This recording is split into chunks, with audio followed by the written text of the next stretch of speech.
Bueno, a ver. Se ve bien, Nico. Espera que saco los avisos. Ahí va. Bueno, ¿se ve? ¿Todo en orden? Sí. Bueno, voy a tratar de ser lo más ágil posible porque no tenemos mucho tiempo, pero vamos a hablar ahora un poco de los sistemas de información geográfica, que van a ser una herramienta que nos va a acompañar durante el año. No deja de ser una herramienta, digamos, hay que después usarla a criterio y demás. Es de carácter estructural para el trabajo práctico número 2, que lo vamos a ver ahora al final de la clase. Y bueno, vamos a ver un poco de qué se trata esto, para qué sirve, cómo se usa, y después en sucesivas clases vamos a ir despejando dudas y conociendo un poco más de ciertas funcionalidades específicas que nos pueden venir a mano.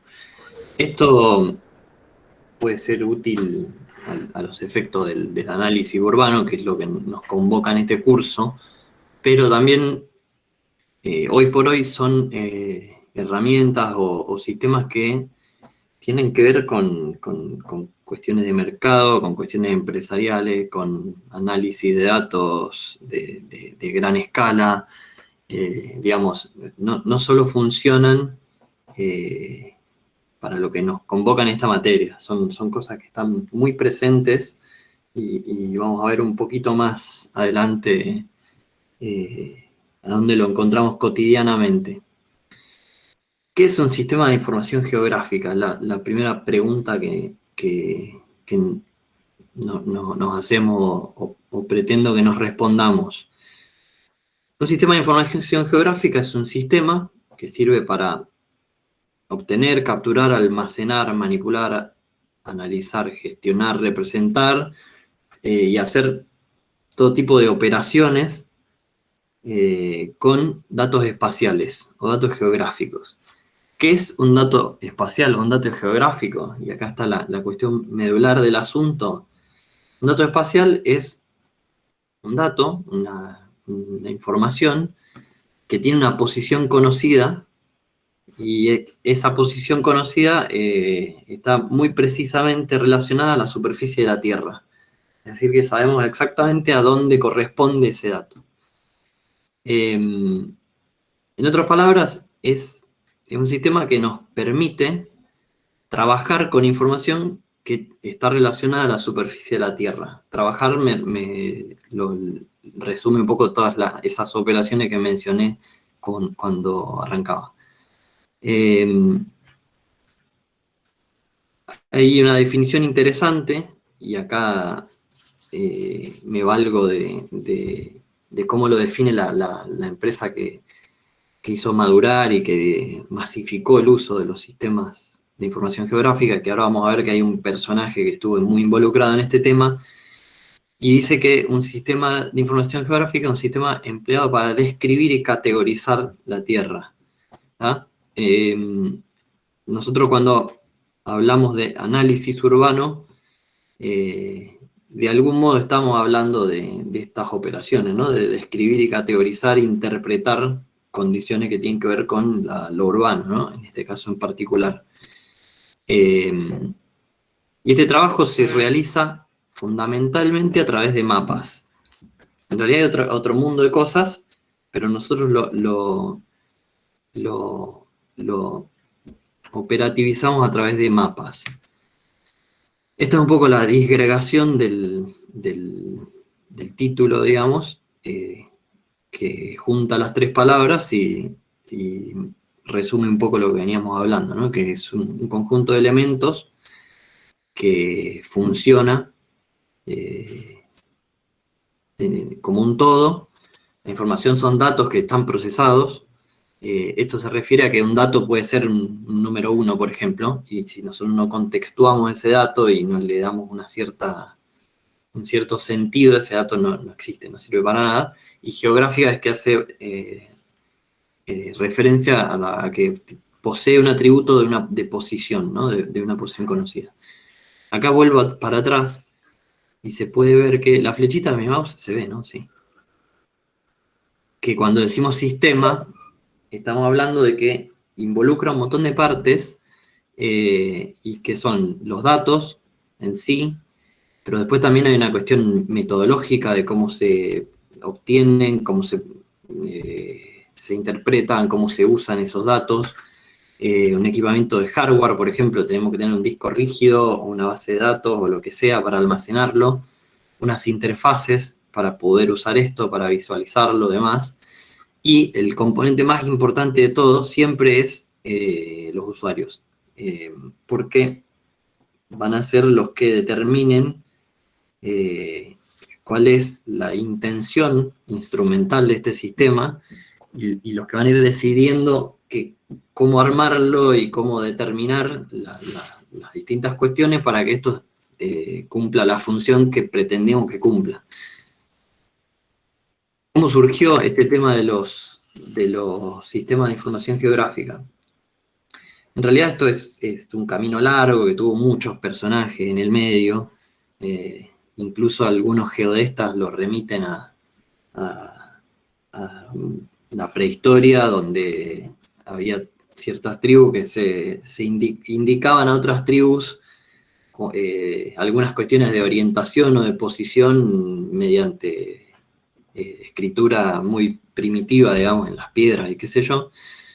Pero a los efectos de lo que a nosotros nos interesa, el personaje más importante no está tan lejano en el tiempo, porque, a ver, el tema el atributo de posición, es decir, de conocer la posición, es un tema que preocupó a la humanidad desde que, supongo que desde que tiene capacidad intelectual. En efecto, bueno, ven cualquier película del medioevo o qué sé yo, de la colonización de América, y la gran preocupación era cómo orientarse y cómo saber hacia dónde estaban yendo.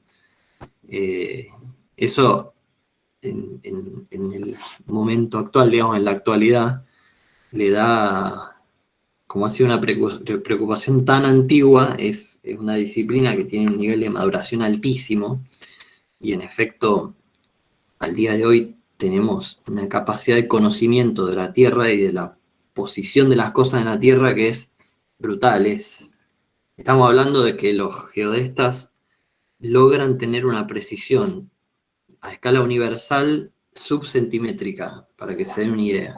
Es decir, pueden saber a dónde está una piedrita en el piso respecto a la galaxia prácticamente con una precisión subcentimétrica. Eso es real porque en efecto ya se habla de modelos dinámicos de la Tierra y demás. Eso ya es un poco yéndonos más allá. Bueno, volvemos con este tipo que se llama Jon Snow, el verdadero Jon Snow. Este estaba antes del de Game of Thrones, fue un médico británico que a mediados del 1800 empezó a notar en la ciudad de Londres, empezó a notar a sospechar que había una agrupación que formaba algún patrón distributivo en el espacio respecto a los casos de cólera. Estaban en plena epidemia del cólera. Entonces el tipo le encargó a su equipo de trabajo, y empezó a hacerlo él, que empiecen a mapear los casos de cólera en la ciudad, ¿cierto? A dónde se concentraban más casos y demás. Y empezó a marcar, en realidad el tipo hacía muchos mapas, y marcaba los casos de cólera y marcaba algún atributo urbano. En este caso en particular, en esta ciudad, en esta época, la distribución de agua no era domiciliaria, no llegaba, no había una canilla en cada casa, sino que el agua se juntaba en fuentes públicas. Acá estas X que dicen pump eran bombas de agua públicas donde la gente iba, juntaba su agua y se la llevaba a su casa, o pasaba después del trabajo, bebía, juntaba un poco y lo que sea.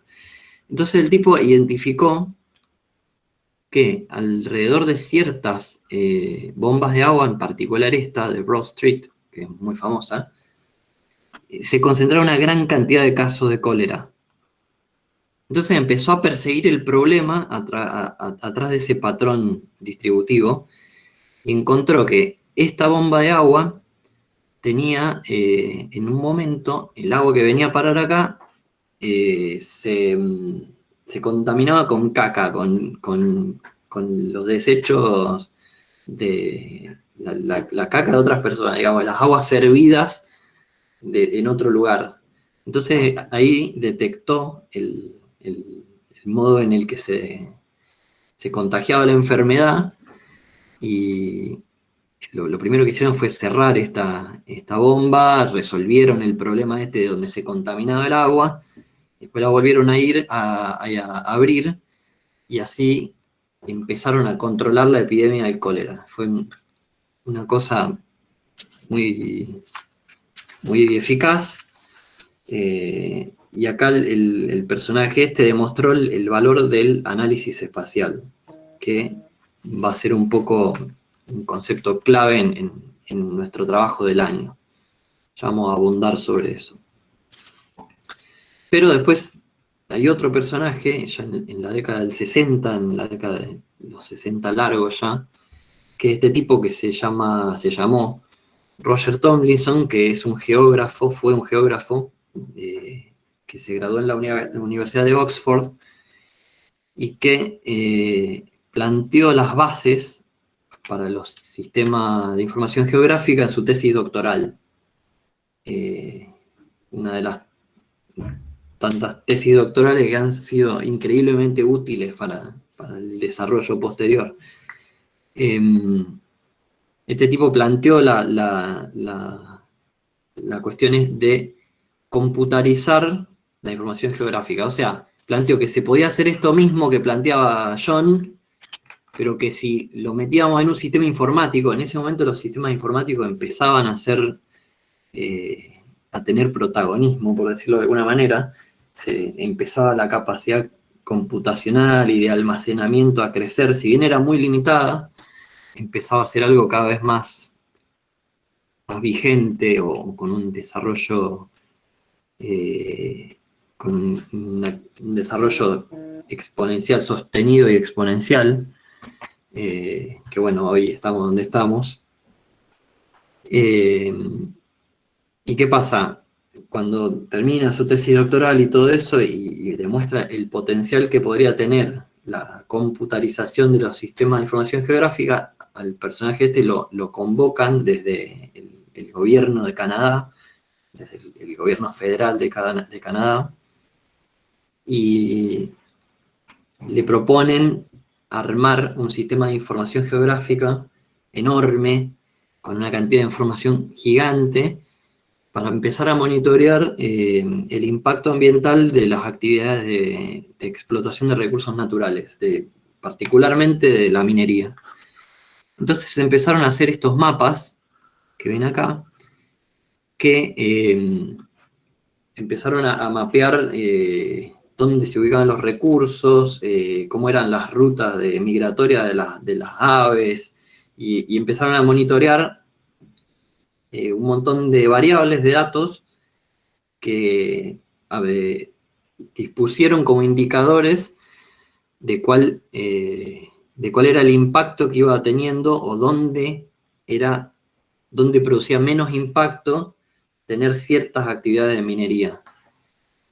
Este tipo, después de esto, se involucra estructuralmente con una empresa que se llama Esri, que es la que yo mencioné, que nos propone la definición del sistema de información geográfica como mecanismo para describir y categorizar la Tierra, y un poco delineó o trazó lo que fueron las bases de GIS de ahí en adelante y hasta los tiempos contemporáneos. Entonces, un poco lo fuimos deslizando brevemente, pero ¿para qué nos sirve un GIS?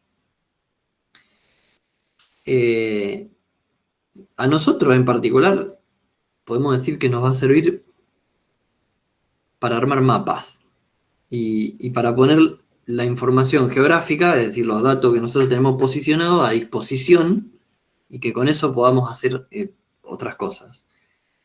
Entonces, si uno tiene los datos almacenados y posicionados, mediante un GIS puede hacer un mapa y por ende está visualizando esos datos. ¿Tá? Por otro lado, se pueden construir modelos o representaciones del mundo real a partir de la integración o combinación de datos que tienen distintos orígenes. Acá se ve un poco a la derecha un análisis en realidad esto corresponde a un análisis de idoneidad, digamos, se conoce con ese nombre, que a los efectos de tomar una decisión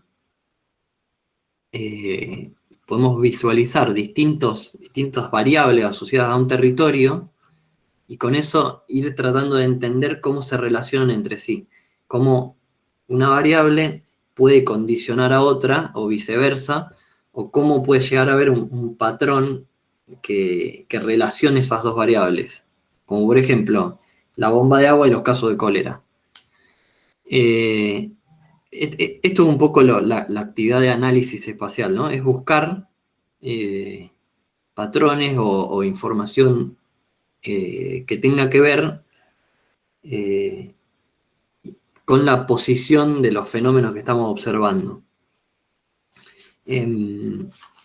Después, bueno, hay otra potencialidad muy grande que es, bueno, desde ya que sirve también para almacenar la información.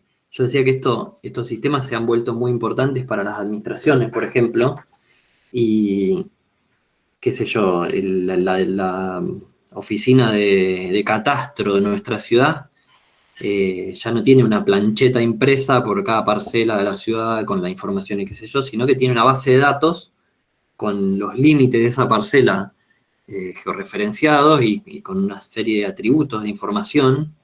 Y entonces la información sobre el catastro de la ciudad está almacenada en una base de datos geográfica.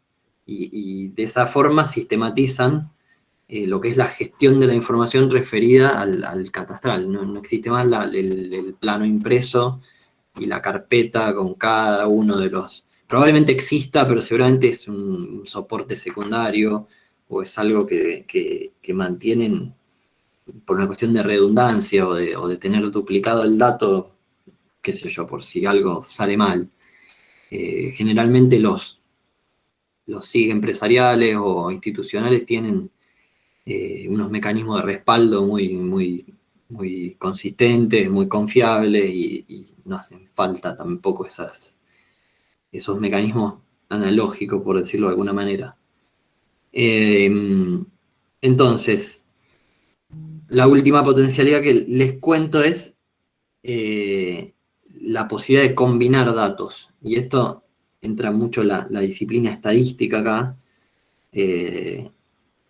digamos, porque es la que más hace uso de este tipo de operaciones, pero es a partir de dos datos de distintos orígenes, por ejemplo, es combinarlos y obtener información nueva que antes no teníamos.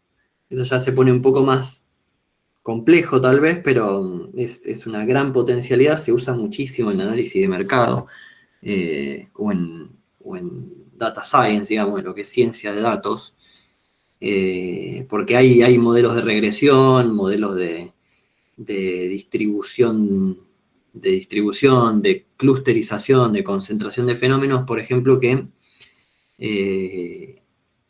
pueden generar ciertos indicadores o patrones distributivos que nos den información que no podemos ver a simple vista.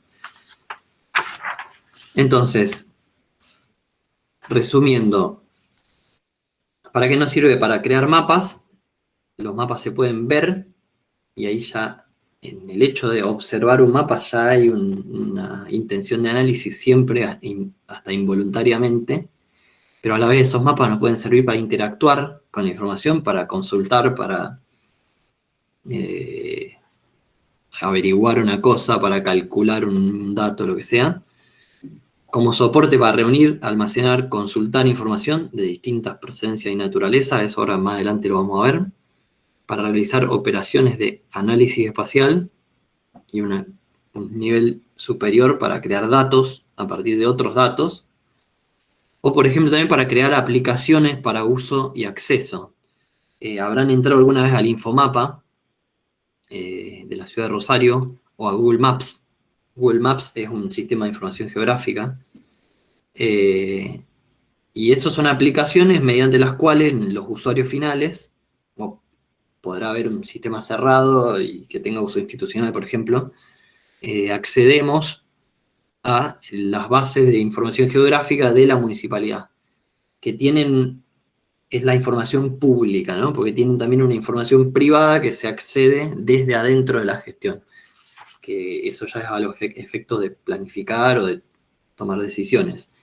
Y acá está la cuestión fundamental, en esto último que acabo de decir, que es los sistemas de información geográfica sirven para ayudarnos a tomar mejores decisiones o a tomar decisiones. Por ejemplo, al principio de la pandemia, ahora estamos procesando, por suerte no nos tocó en lo inmediato, pero estamos procesando las medidas nuevas de la pandemia. No sé si recuerdan, cuando arrancó hace casi un año, que mapeaban los casos de coronavirus y en función de eso buscaban tomar decisiones, por ejemplo, de cómo calibrar el confinamiento y qué sé yo. Después confinaron todo y bueno, todos conocemos la historia, pero es un buen ejemplo de cómo la información geográfica puede servir, por ejemplo, en una cuestión bastante similar a la que enfrentaba Jon Snow. Bueno, y acá voy a volver sobre algo que decía Roberto en la clase anterior, que es el tema de la simplificación. Como lo vuelvo a mencionar como una cuestión,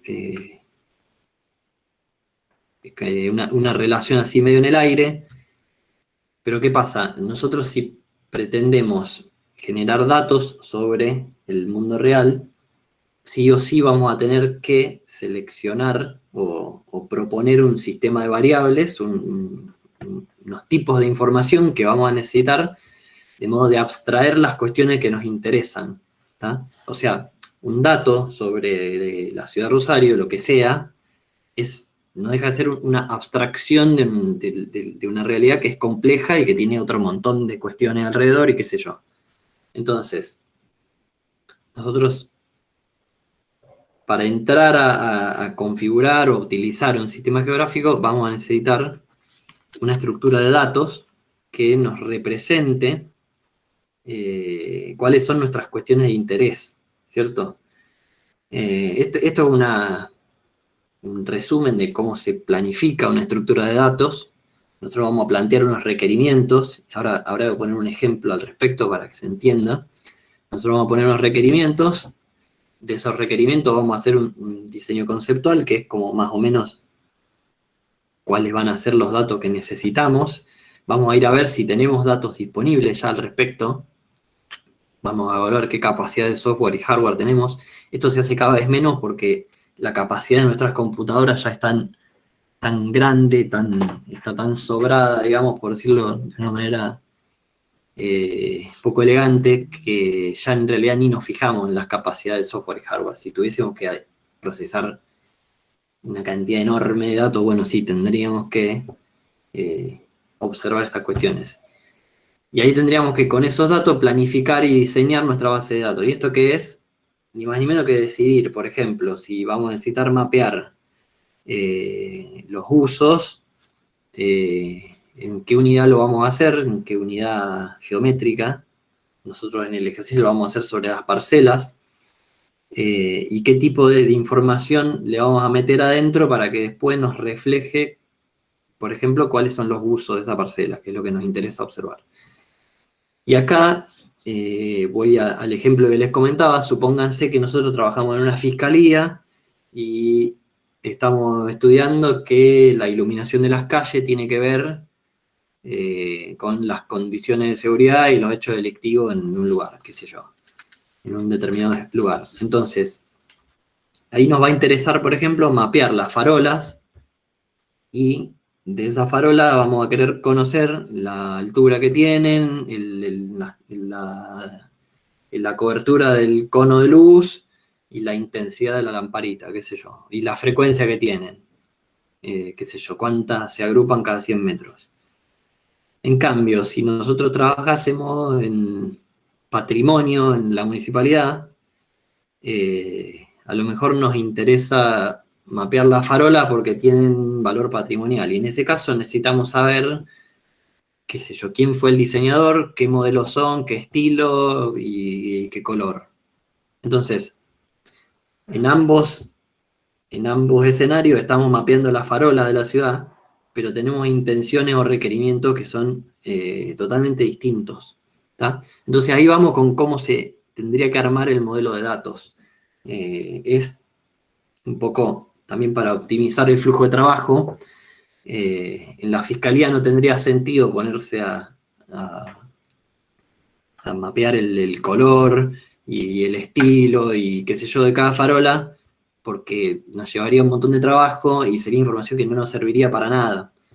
Entonces un poco esa es la cuestión de cuando uno planifica un sistema de información geográfica, de calibrar cómo va a ser el modelo de datos o la estructura de datos que va a soportar la información que nosotros necesitamos.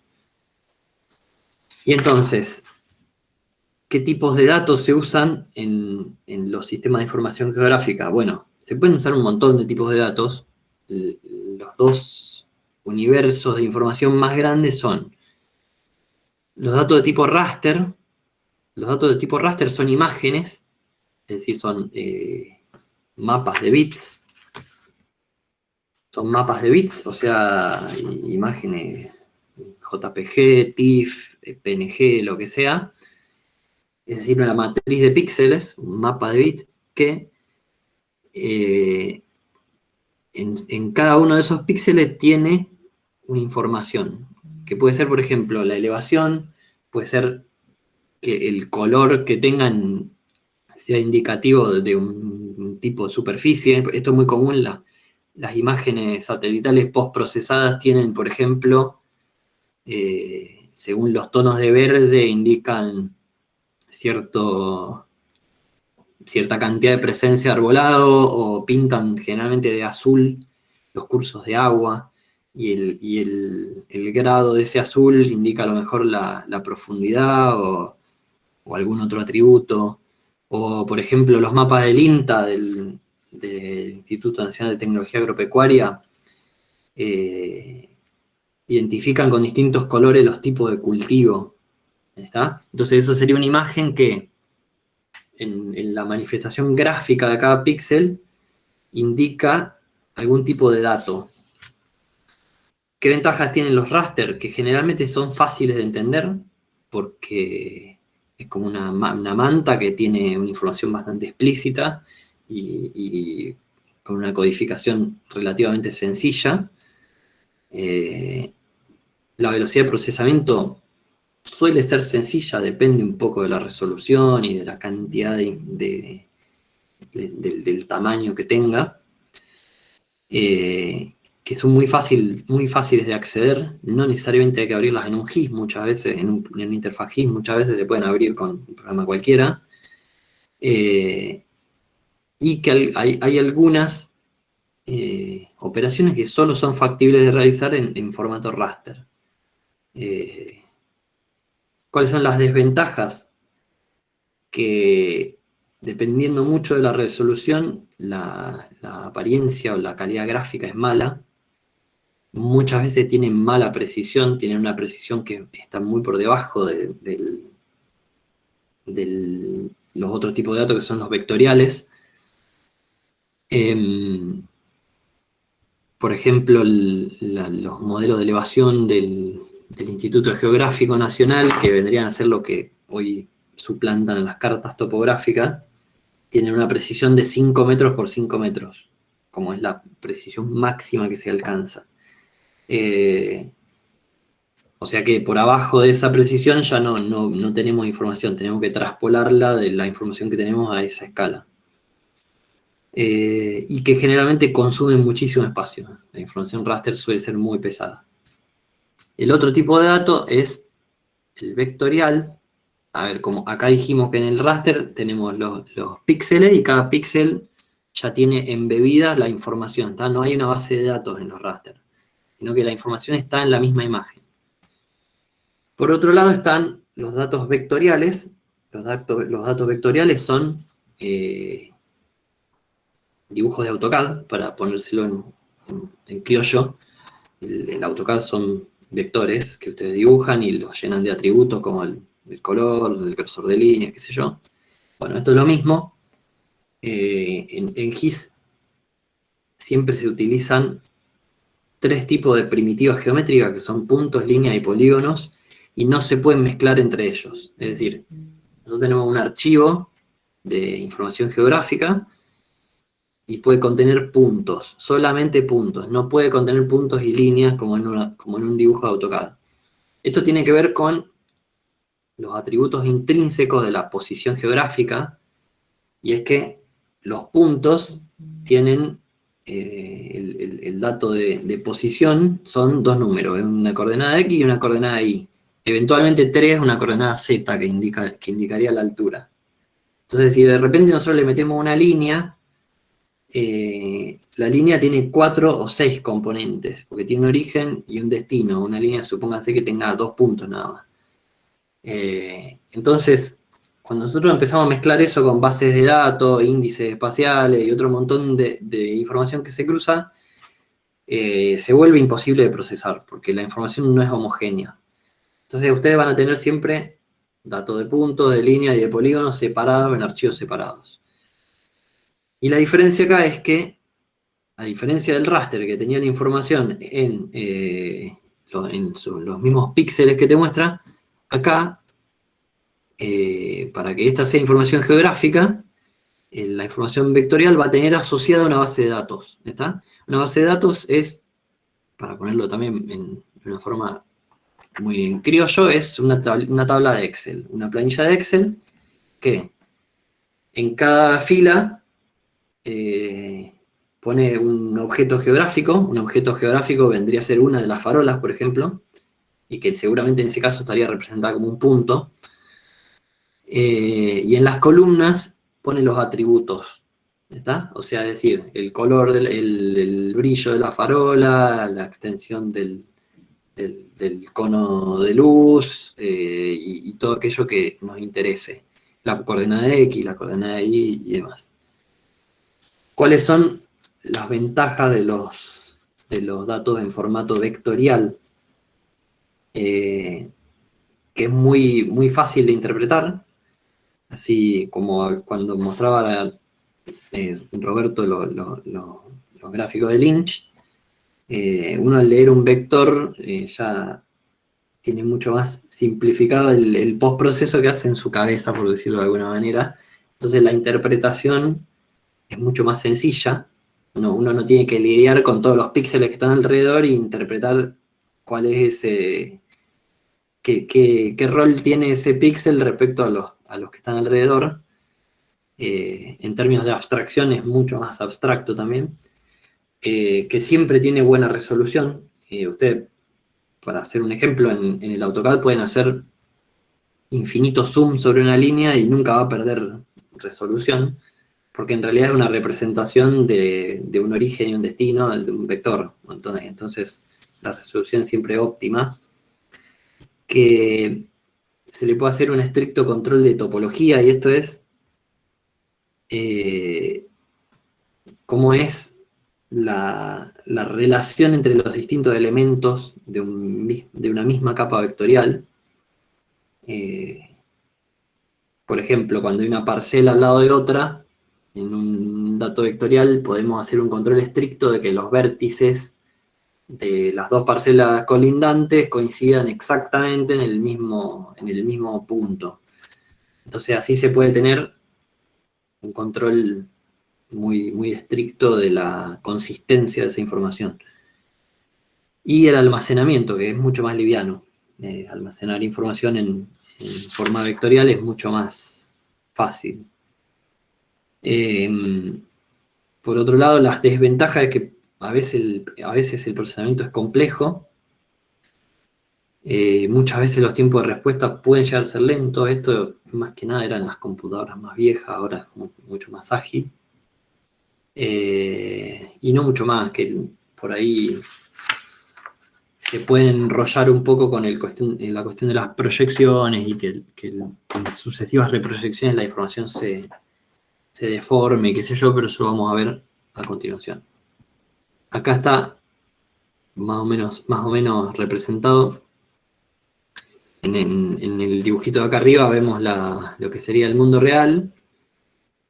A la izquierda vemos cómo estaría representado en un formato raster, ¿no? Cada uno de estos es un píxel. Sabemos que los grises son el camino este, y lo vemos acá como medio así, en forma de serrucho. No vemos la inclinación real que tiene. Los píxeles verdes sabemos que son árboles, y los rositas estos sabemos que son una construcción. Entonces con eso más o menos tendríamos representado un raster, por ejemplo una foto satelital. Acá si nosotros hacemos zoom, lo único que hacemos es agrandar los píxeles y la información tiene la misma calidad. Y acá sería como estaría representado en formato vectorial. Nosotros acá tendríamos un archivo, una capa con puntos representando los árboles. Tendríamos otra capa de líneas representando la calle esta, y acá en este caso sí veríamos con mucha más precisión cuál es el eje de esa calle y cuál es su orientación. Y a lo mejor incluso en la base de datos podríamos tener otra información, como por ejemplo el nombre de la calle, desde dónde hasta dónde conecta, qué grado de jerarquía tiene en este pueblo, cuál es el sentido de circulación y demás. Y este es un polígono. Los polígonos siempre tienen que ser cerrados, si no son líneas. Eso es como lo interpreta el SIG. Y este sería una capa de polígono, otra tercera capa, que sería una capa de polígono, que contendría la información de la construcción. Y acá lo mismo, podríamos tener información de cuántos pisos tiene, cuántas personas viven, si tiene agua potable, qué sé yo, si tiene algún grado de N de pobreza estructural, o qué sé yo, en el censo, por ejemplo, en Index se registra si tienen piso de material o no, si el techo de chapa, si tiene acceso a los servicios básicos, demás. Eso estaría en la base de datos, cosa que no podríamos ver en el raster. Creo que se entiende bien clara la diferencia. Si tienen alguna pregunta, pueden abrir el micrófono y interrumpir. Bueno, ¿y qué pasa? Veníamos hablando de que la representación o el conocimiento de la posición es una preocupación antigua y qué sé yo. ¿Qué pasa? Nosotros tenemos el desafío de representar una forma compleja, como es la Tierra, la forma de la Tierra, que en un momento se decía que era plana, después se dijo que era redonda, esférica, después se dijo que era elíptica, y un poco después se supo que en realidad no es ninguna de todas esas cosas, y en efecto que se la denomina como geoide. Geoide es el término para describir la forma real de la Tierra, que no es ninguna de las anteriores. Y después se entendió también hace un tiempo que ese geoide no es estático, que es dinámico, que se deforma todos los años, se deforma. Incluso, por ejemplo, hoy sabemos que la Luna se aleja casi 2 centímetros por año de la Tierra, con una precisión increíblemente certera, sabemos eso. Además de que la Tierra cambia de forma, que cuánto se nos aleja todos los años de la Luna. Para que se den una idea de dónde está el estado de la geodesia, ¿no? El estado de la disciplina. ¿Qué pasa? Es muy difícil manejar información de un cuerpo complejo y que lo podemos representar con una forma geométrica que se llama elipsoide, que es una abstracción o una forma bastante cercana a lo que es el geoide, que es la forma real de la Tierra. Es muy difícil trabajarlo en forma en la forma real que tiene, ¿no? Entonces, ¿nosotros qué hacemos? Tenemos que recurrir a ciertos mecanismos para transformar esa información en plana, ¿no? Para ponerla en una hoja de papel o para ponerla en la pantalla de una compu. Esto es un desafío, una cuestión también muy antigua, de que viene de la disciplina de la cartografía, que después se convirtió en la geodesia. Entonces, ¿cómo hacemos para representar la forma de la Tierra en un plano? Se utilizan lo que se llaman proyecciones cartográficas. ¿Está?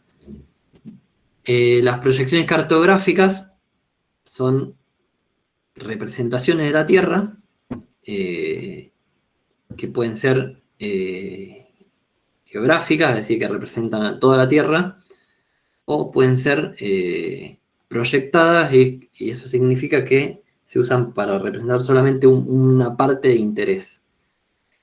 ¿Qué pasa? Según cómo están construidas estas proyecciones, pueden ser equidistantes, equivalentes o conformes, y eso nos indica qué información es confiable de esa, qué información es confiable en esa proyección, ¿no? Como producto de ese pasaje de elipsoide a información plana.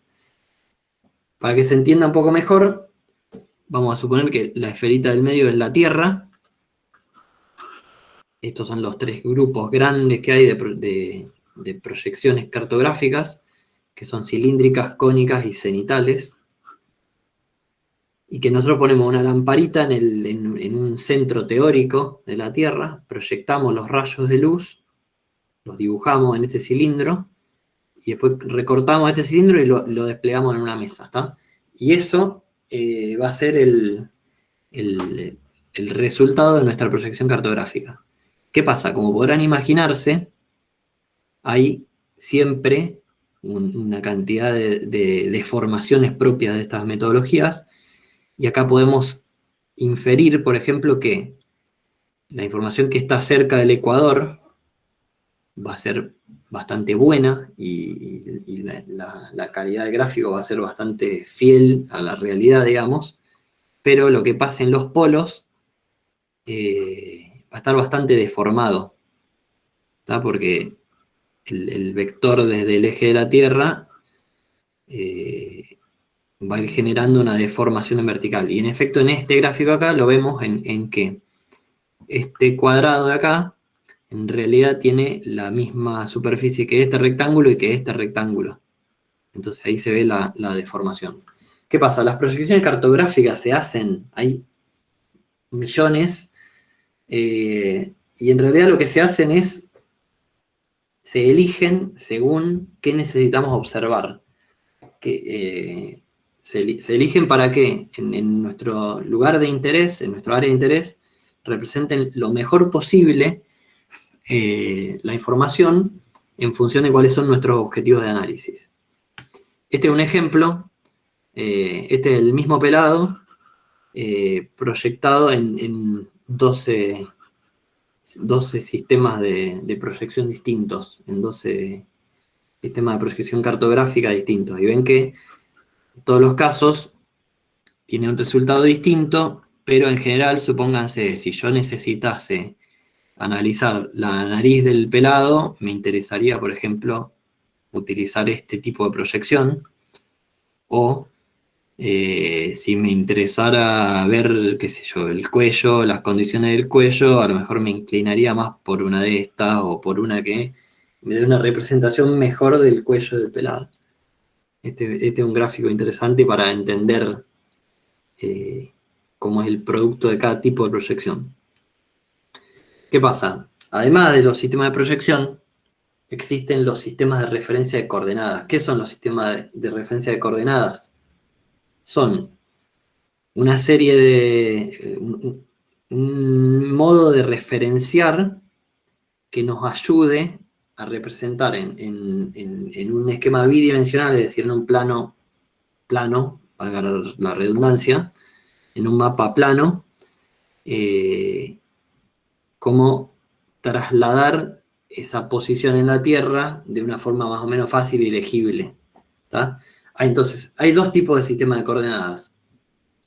Las coordenadas geográficas, que son las que todos conocen, que son la famosa latitud y longitud, y los sistemas de coordenadas proyectadas, que ahora vamos a avanzar sobre eso. Este grafiquito resume un poco cómo es la cuestión de la latitud y la longitud. La latitud y la longitud es siempre una medida angular desde un centro teórico de la Tierra y dos ejes que funcionan como centro de referencia, que son el ecuador y el meridiano de Greenwich, y que con dos valores angulares ya nos indican una posición en el globo, ¿no? Esto es un poco más complejo porque después entra un elipsoide teórico, que es una forma teórica de la Tierra, y en función de eso se le asigna también un atributo de altura, pero eso ya no nos interesa. Y después están los sistemas proyectados. Esto es importante porque acá me olvidaba, ¿no? Ustedes cuando empiecen a indagar o a buscar información geográfica, van a encontrar que en distintos orígenes de datos, es decir, en distintos lugares donde puedan buscar información geográfica, van a encontrar que la información viene a veces en sistemas de coordenadas geocéntricos o geográficos, y que tienen las coordenadas en grados y minutos, y otras veces le va a venir la información en coordenadas proyectadas, en sistema proyectado. Y ahí los datos le van a venir expresados en metros. Entonces por eso es más o menos importante que medio de forma general entiendan, digamos, cómo es cada una de estas cuestiones. Los sistemas geocéntricos o geográficos, el que más se utiliza es este, que se llama EPSG 4326. WGS significa World Geodesic System, que eso es el marco de referencia que se utiliza para ajustar el sistema de referencia. El marco de referencia son los puntos fijos que se monitorean, son puntos fijos reales en la Tierra, que tienen unas coordenadas muy precisas y muy confiables, que están incluso ya determinadas mediante otras metodologías que consisten en observar objetos que están muy distantes en otras galaxias, y a través de ese proceso determinan una posición increíblemente precisa de esos puntos fijos, que son unos monolitos que están en la Tierra. Hoy son unos monolitos que encima tienen puesto un GPS y una estación de control. Y con eso arman el sistema de referencia. Por eso tiene esta codificación WGS84. Y EPSG 4326 es la codificación. Todos los sistemas de referencia tienen una codificación. Esto significa European Petroleum Survey Group, que es un consorcio que, a los efectos de mejorar las condiciones de explotación petrolífera en el mundo, imagínense que conocer la posición para la actividad petrolera es una cuestión fundamental. No sé si ustedes saben que, por ejemplo, la exploración petrolera se hace a través de análisis de actividad sísmica o de rebote sísmico. Entonces esta gente necesitaba con muchísima precisión ir pudiendo registrar y trazar la actividad sísmica y las sucesivas pruebas que iban haciendo en la exploración. Entonces se ocuparon, y creo que esto es lo más útil que nos dejaron, no sé por cuánto tiempo más haremos explotación petrolera, pero a todo el resto de nosotros lo que nos dejaron fue una forma muy eficaz de codificar y de identificar y de saber a dónde es útil cada tipo de sistema de referencia. Esto ya es anecdótico. Entonces, volviendo, en general, cuando usamos esto ya es para a fines prácticos, cuando usamos coordenadas geocéntricas o geográficas, vamos a usar este sistema de referencias, que después lo vamos a ver en el programa cuando lo abramos. Y después vamos a los sistemas proyectados. Este gráfico es, para recordar nada más, la proyección Mercator. Ustedes en la escuela o en cualquier ámbito didáctico seguramente han escuchado hablar del mapa Mercator. El mapa Mercator es una proyección cilíndrica vertical de la Tierra, ¿está? Y que tiene este temita de que representa muy bien, digamos, es una proyección conforme, o sea que mantiene la forma de lo que estamos viendo, cerca del Ecuador, y a medida que se va para el sur y para el norte, empieza a tener una deformación enorme, ¿está? ¿Qué pasa?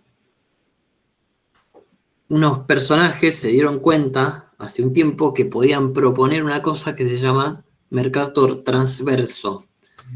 Y el Mercator transverso es, como acá nosotros teníamos representado de una forma muy buena el Ecuador, se dieron cuenta que si acostaban el cilindro y hacían, solamente extraían una pequeña fetita de la Tierra, una feta,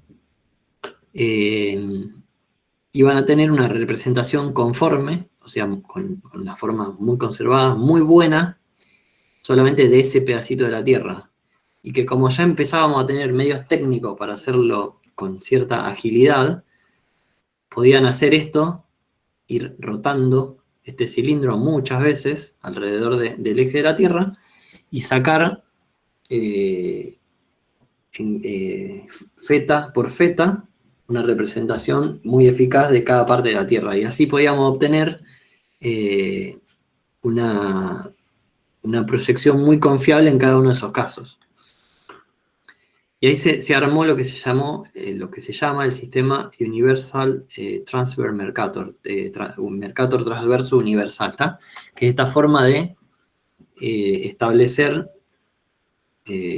sucesivas fetas, y esto se apoya en un sistema geocéntrico, y lo que hace es establecer para cada una de estas fetas un meridiano central y una porción de 3 grados hacia cada lado, que es más o menos los confines donde esa representación es eficaz, ¿está? Donde es confiable o donde es útil.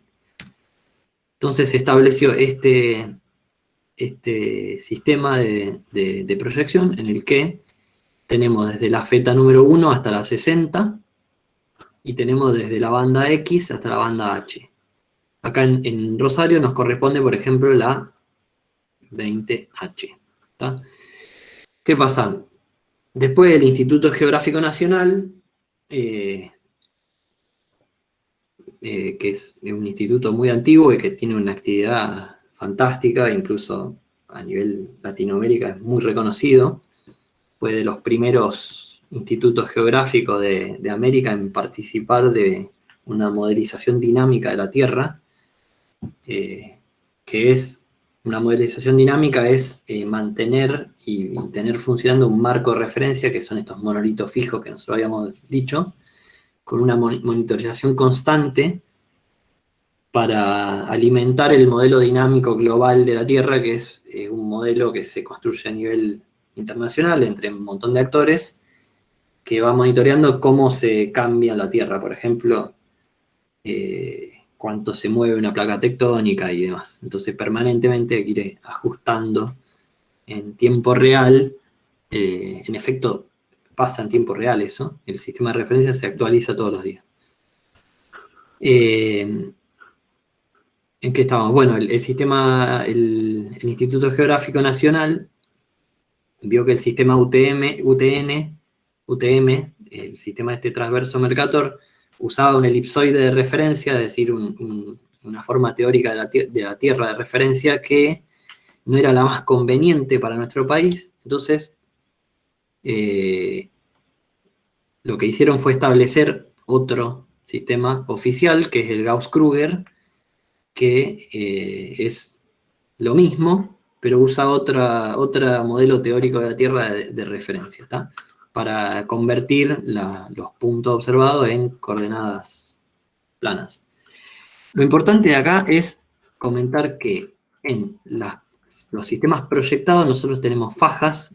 La República Argentina tiene 7 fajas que, dependiendo lo que nosotros tengamos que analizar, tenemos que elegir la faja que nos corresponde, y que en esa faja vamos a tener las coordenadas en metros, ¿está?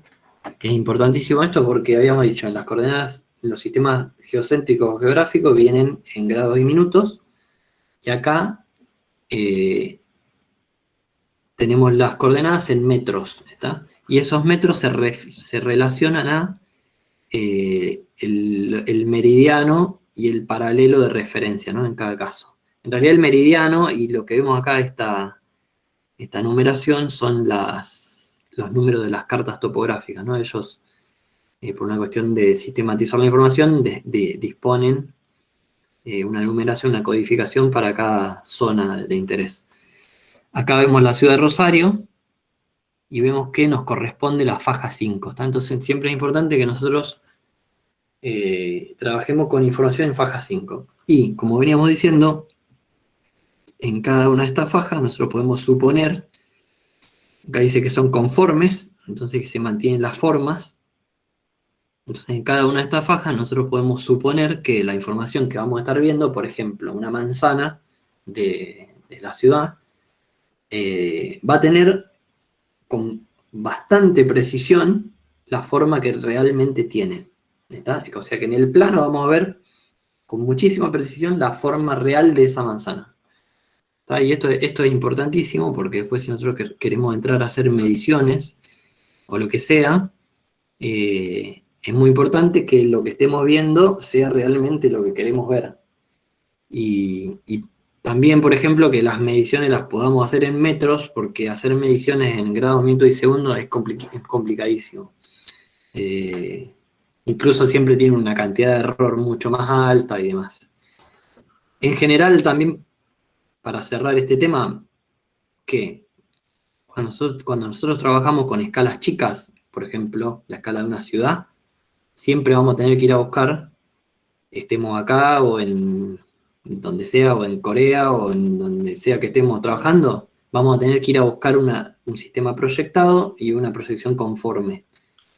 Si estamos trabajando con información ya que tiene, por ejemplo, alcance nacional o provincial, por ejemplo, ven que en la provincia hay involucradas 2 fajas, o provincial, o qué sé yo, o de escala más grande, bueno, ahí sí vamos a tener que ir a un sistema geocéntrico expresado en grado, minuto y segundo. Pero van a ser otro tipo de operaciones, seguramente las que vamos a hacer sobre esa información. Bueno, no sé si se entendió el tema de las proyecciones. Si hay alguna duda, por favor, coméntenme. Es un tema muy complejo, pero que en realidad después lo único que hay que hacer es tener cuidado de, siempre que tenemos información geográfica, observar en qué sistema de referencia viene la información y si hace falta hacerle alguna conversión o si nos va a ser útil o no y poder interpretar eso. Acá me olvidé de decirles, así como esta es la geocéntrica que usamos de referencia en Rosario, la vigente es esta de acá, que es PostGar 2007 y EPSG 5347. Esta es la codificación que le puso a la faja 5, según sistema Gauss-Kruger de nuestro país, esta entidad que es la European Petroleum Survey Group. Y PostGar 2007 es el marco de referencia del IGN, que es este marco de referencia que yo les comentaba que es un marco de referencia para un modelo dinámico, global, qué sé yo. Estos son los puntos fijos que mantiene el Instituto Geográfico Nacional en conjunto con otras instituciones. Bien, interfaces. ¿Qué pasa? En general,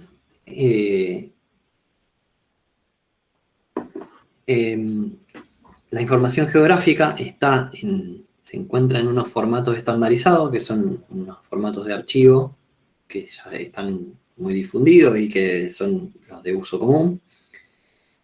Y lo bueno de esto en general es que se pueden trabajar con casi cualquier programa que pueda soportar estos formatos de archivo, y hay una cantidad de interfaces enormes. Estos son algunos que son muy comunes. El ArcGIS es el que inició prácticamente con todo este asunto y fue el primer programa comercial, que es el que inventó el que diseñó y vende esta empresa Esri, que es donde laburó el personaje este, Roger Tomlinson y demás, son los que un poco armaron el baile. Este es muy famoso, GBSIG. GBSIG fue un proyecto del gobierno de España, en donde ellos desarrollaron este SIG, que era abierto, era gratis, y ellos lo usaron para empezar a hacer que prolifere, digamos, en todos sus municipios y sus unidades administrativas el uso del SIG como herramienta de planificación y de almacenamiento de datos. Incluso hubo muchísimos intercambios de España hacia acá a través del Instituto Geográfico Nacional y algunas universidades. Esto fue hace muchos años. Y el crecimiento del uso de GIA en nuestro país tuvo mucho que ver con esto. Hoy por hoy está viejito, por decirlo de alguna manera. Esto cumplió su función y después como que no fue acompañando el desarrollo de los sistemas informáticos, digamos, como fueron sofisticándose los programas y demás, no acompañaron, pero bueno, como que cumplió su misión. Hoy por hoy el que más se usa es este QGIS, que es un programa de código abierto, que es el que vamos a usar nosotros en el curso. En realidad pueden usar el que quieran, pero es el que vamos a estar viendo y demás. QGIS de Quantum GIS, es un programa de código abierto y que es desarrollado por comunidad, es decir, no tiene un desarrollo empresarial ni centralizado, ni mucho menos. En efecto, eso es una de las grandes virtudes que tiene, porque así como está desarrollado por la comunidad, es muy responsivo a las demandas o a los errores y demás. Y por otro lado, pasa que muchas veces una administración pública o una empresa o lo que sea necesitan una funcionalidad que no existe, entonces la desarrollan como un complemento y después la ponen a disposición de los usuarios. Entonces el programa tiene un montón de complementos, de plugins, que van haciéndolo más potente, ¿no? Después, por ejemplo, está este que es Transcad, que es uno muy específico para hacer análisis y modelización de transporte. PostGIS, por ejemplo, que es uno que está más orientado al procesamiento de bases de datos de grandes volúmenes de información y demás. Entonces hay un montón de formas de encararlo. Muchas veces se los encara, se los utiliza mediante una interfaz específica por una necesidad muy puntual, o muchas otras a través del QGIS, que es muy accesible y muy fácil y que tiene una comunidad de apoyo enorme. Entonces hay unos foros donde siempre te ayudan si tenés un problema o lo que sea. ¿Cuáles son los tipos de archivos? También hay un montón de tipos de archivos. Los originales son los que se llaman shapefiles. Los shapefiles en realidad son una serie de archivos y que cada uno de ellos contiene una parte de la información. Esto era así porque en los orígenes, como hablábamos, la capacidad computacional no era tan grande, digamos. Entonces, la forma que había de hacer factible el análisis de grandes volúmenes de información o de distintos tipos de información que se relacionaban entre sí era separarlo en distintas partes. Hoy por hoy sigue siendo de todos modos uno de los formatos más ágiles, y en efecto ustedes van a recibir la base para el reglamento en este formato.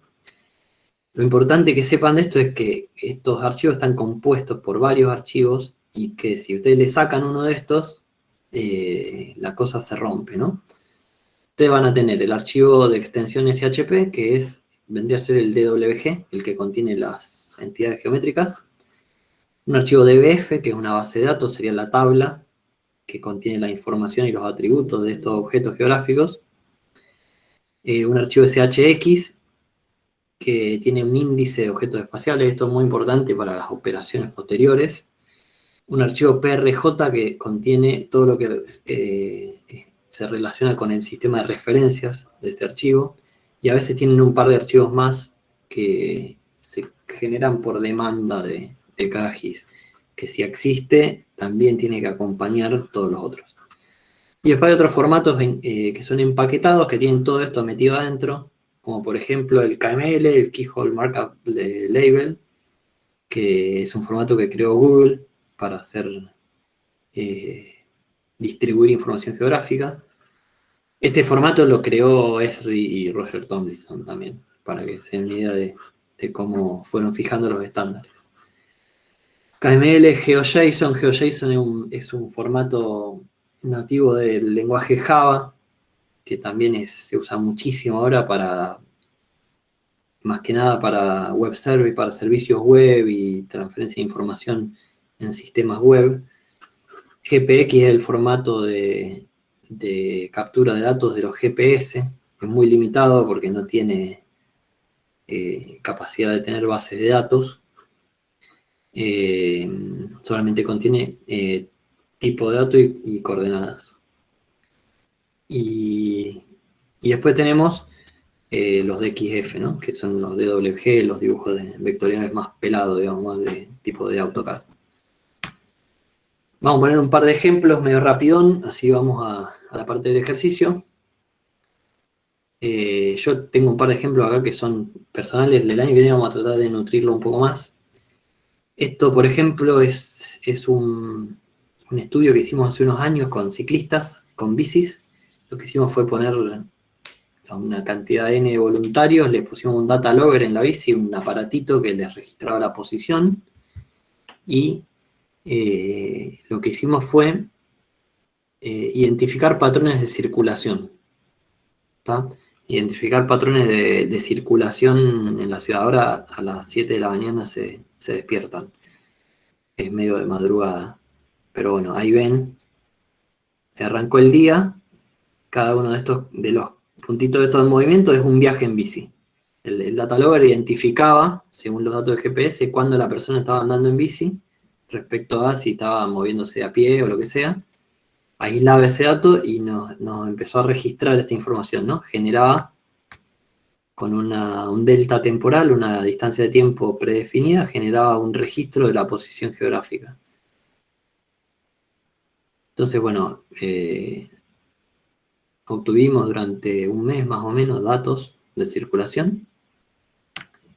Y después lo que hicimos, bueno, esto no está muy postprocesado, está bastante sucio, pero obtuvimos unos mapas de calor, de cómo era la distribución espacial de esos viajes, y también lo categorizamos por género. Acá, bueno, está un poco normado, pero los más rositas estos son las mujeres y los azules son los varones. Y por ejemplo, pudimos ganar algunas certezas, por ejemplo, sobre el apego a las infraestructuras, sobre el apego a las infraestructuras en ciertas franjas horarias, o sobre la dispersión. Pueden ver que los varones tienen un patrón de dispersión mucho más grande que las mujeres. Esto sirve como insumo para tomar decisiones respecto a las infraestructuras, para que vean un caso muy directo de validación de políticas y de aplicación de políticas. Yo trabajo en una oficina de planificación de movilidad, por eso también un poco viene esta cuestión.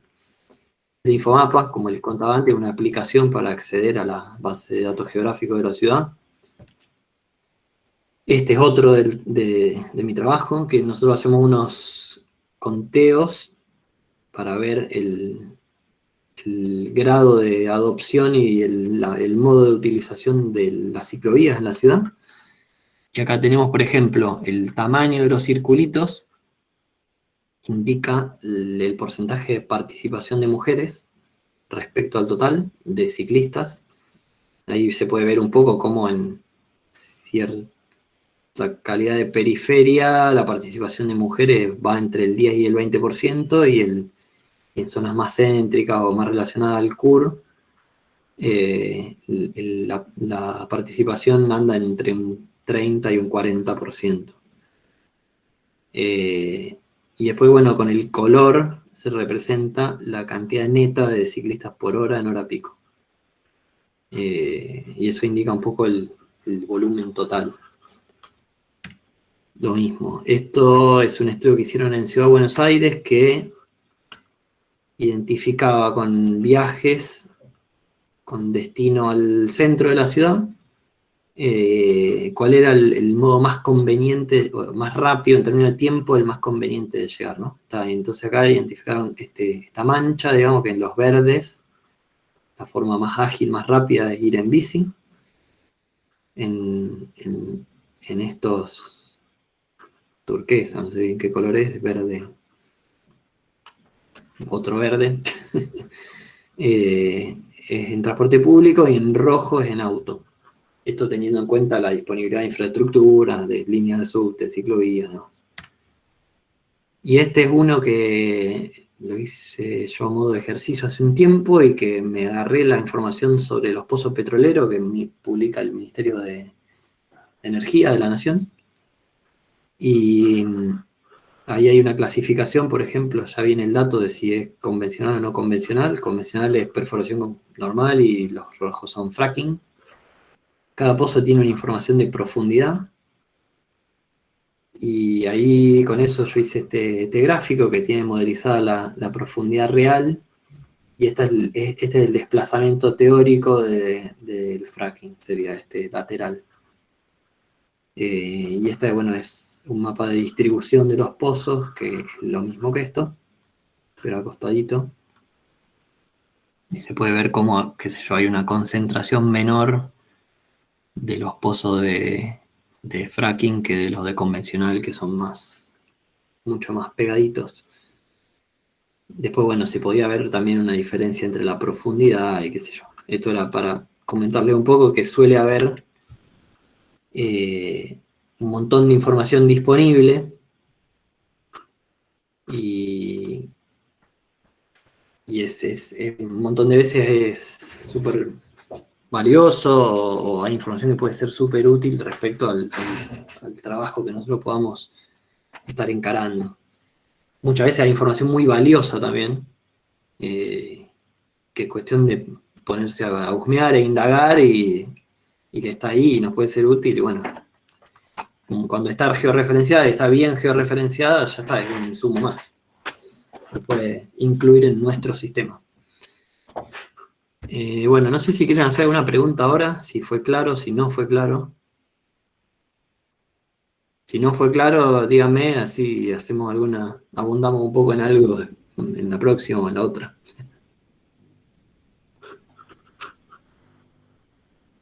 Bueno. Muy bien explicado. Bueno, hay cuestiones que las puede responder ahora el Nico, cosa que la responderá las clases siguientes, y también va, como avisé, por preguntas específicas de la charla, de si podía repetir un nombre, algo así, para no interrumpirlo, va a estar subida la grabación, así que por ahí hay cuestiones que a lo mejor algún dato que se le escapó, para anotarlo, lo van a poder consultar en Moodle cuando subamos ahora el video. Y si hay alguna pregunta específica, ¿no? Algún dato que no me acuerdo, un año o un número o algo así, eso por ahí conviene preguntarlo ahora, obviamente. Bueno, de todos modos, vamos a ir a ver el práctico en realidad, muy rápidamente, porque no tenemos mucho tiempo y ya estaría bueno que vayan bueno, sí, lo tienen que empezar a hacer. Tienen 3 semanas para hacerlo. El práctico, lo que vamos a hacer es un relevamiento, y lo vamos a pasar a un sistema de información geográfica, lo vamos a pasar a un GIS. ¿Está? Para esto, nosotros tenemos el área de estudio. Esperen, voy a abrir. Vamos a hacer lo siguiente. Voy a volver a compartir. ¿Hay algún link de descarga recomendado para hacer la descarga del programa? Está en la clase pasada. En el Moodle está puesto el link de descarga de de la página oficial, la versión estable, y está puesto para 32 bits, 64 y para Apple. Así que ahí eligen el que les sirva. Sí, ahí lo di, gracias. Esto, bueno, de más está decir que suele ser todo muy interoperable. Interoperable significa que esto que yo les decía, que se puede pasar una cosa de un programa al otro y en efecto, después en la vida profesional, para el que usa esto, es un poco así. A lo mejor vos necesitas realizar una operación que te la facilita un programa más que otro. Entonces, agarrás tu información, la llevas a un programa, haces una operación y después lo sacás de ahí y volvés de nuevo al otro. Qué sé yo, es como, no sé, cuando ustedes pasan, qué sé yo, del AutoCAD al Photoshop y después del Photoshop pasan al Illustrator y así. Bien, estamos viendo todo duplicado. Voy a abrir el programa. No, en realidad no voy a abrir el programa. Bueno, sí, ya lo abrí, pero lo que les voy a mostrar es... Esto lo cerramos. Ahí están viendo mi escritorio, ¿cierto? Sí. Bueno, Sí. ustedes se van a bajar este archivo que está en la descripción general del curso. Todos lo tienen, cada grupo lo tiene que bajar, todos diría. Ustedes lo van a descomprimir.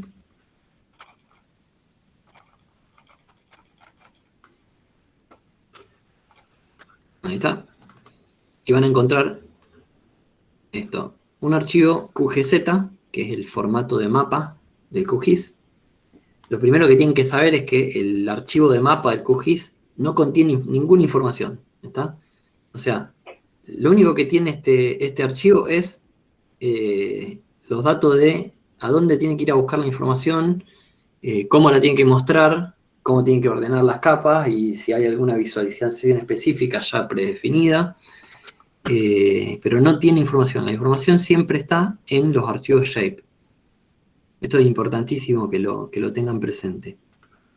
Porque después pasa, ustedes como producto del ejercicio van a tener que entregar los archivos shape modificados. ¿Tá? Entonces, muchas veces pasa que nos mandan este archivo QGZ y no tiene nada dentro. Apenas lo abrimos, no sé si usan referencias externas en AutoCAD, pero es más o menos cuando ustedes o ponen una imagen y la imagen no está disponible, bueno, es más o menos lo mismo, como que el AutoCAD abrí y te pregunta, che, esta imagen no la encuentro, no está. Entonces no la muestra. Entonces van a tener este archivo QGZ, que es un archivito que ya le damos prearmado con la información del relevamiento, y van a encontrar adentro de la carpeta de base de relevamiento 6 subáreas, que son 6 particiones de la zona de estudio, que están asignadas en la planilla de distribución de grupos y de comisiones. Les voy a mostrar. Cada grupo tiene un número y un área, una subárea de análisis asignada, ¿está? Cada grupo tiene que trabajar únicamente con la subárea de análisis asignada. Esto también es importante porque subdividimos la cantidad total de parcelas de modo que sea más o menos abarcable y trabajable. Entonces, tienen los datos de relevamiento. En cada uno de estos datos de relevamiento, estas carpetas de relevamiento, supónganse que les tocó el área 4, van a encontrar los archivos correspondientes al shape, que son esos 6, como veíamos antes. Acá el que abren es este, es el SHP, y cuando ustedes abren este archivo en el QGIS, ya les levanta todos los otros archivos porque los busca en la misma carpeta y con el mismo nombre. Van a encontrar una capa de ejes, que son los ejes de calle del área de estudio, y van a encontrar, yo les preparé un DWG, que es ni más ni menos que este shape convertido a formato de AutoCAD, de manera de que ustedes se lo puedan imprimir y lo pueden usar como plancheta de trabajo, ¿no? Porque si van a dar una vuelta ahí en el área, lo que van a tener que hacer es levantar el dato a mano, los datos que le vamos a pedir a mano, que ahora vamos a ver cuáles son, para después pasarlos a la base de datos. Es por una cuestión operativa. Después en otra clase vamos a ver cómo se convierte información de formato shape a formato DWG. Bueno, esta es la interfaz del programa. A ustedes en realidad van a tener menos botones. Yo tengo muchas cosas ya metidas encima. Y para abrir un archivo, sencillamente lo que hacen es agarrar el archivo shape y lo arrastran a la ventana de capas. Y ahí tienen de la zona 4 el parcelario correspondiente, ¿no? Acá, bueno, por asociación entenderán que este es el monumento a la bandera. Pero lo que pueden hacer, si no, para orientarse un poco, es irse acá a la derecha donde dice Browser.